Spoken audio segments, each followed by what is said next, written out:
question s'adresse à Monsieur le Premier ministre.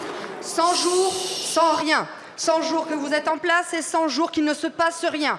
100 jours que vous commentez, promettez, écrivez comme la lettre que vous avez adressée à Marine Le Pen et qui contient vos objectifs qui sont plutôt de vagues incantations.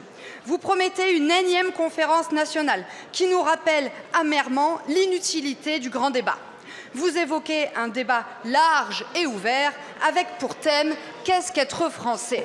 En bref, vous rendez visible le néant de votre politique gouvernementale. Dans votre lettre, vous vous félicitez de la stabilité du pays, qui est en réalité de l'immobilisme, de l'inertie ou une forme d'incompétence, voire peut-être même de lâcheté, qui est à la source de tout ce que les Français subissent au quotidien.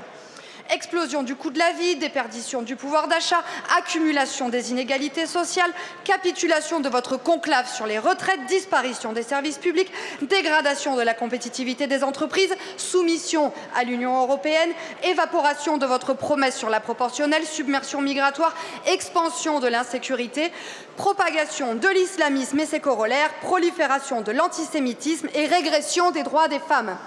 Monsieur le Premier ministre, je vous rappelle qu'il y a 11 millions de Français qui sont électeurs du Rassemblement national et que nous ne les trahirons pas.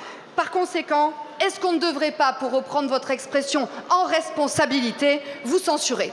La présidente, c'était quand même un petit peu laborieux comme réponse, monsieur le ministre, et surtout, vous avez répondu à côté. Et puis, vous nous présentez un agenda un petit peu arnaqueur, parce que vous nous dites que le gouvernement restituera ses travaux le 15 avril, tiens, en plein pendant la suspension parlementaire. En mai, on sait qu'il y aura les ponts. En juin, l'ordre du jour est déjà saturé. Et on entend même dire que, par crainte d'une censure, vous refuseriez d'ouvrir une section extraordinaire durant l'été. Alors, monsieur le ministre, tout ça ne sent pas très bon. Et considérez qu'en matière de censure, vous êtes prévenu.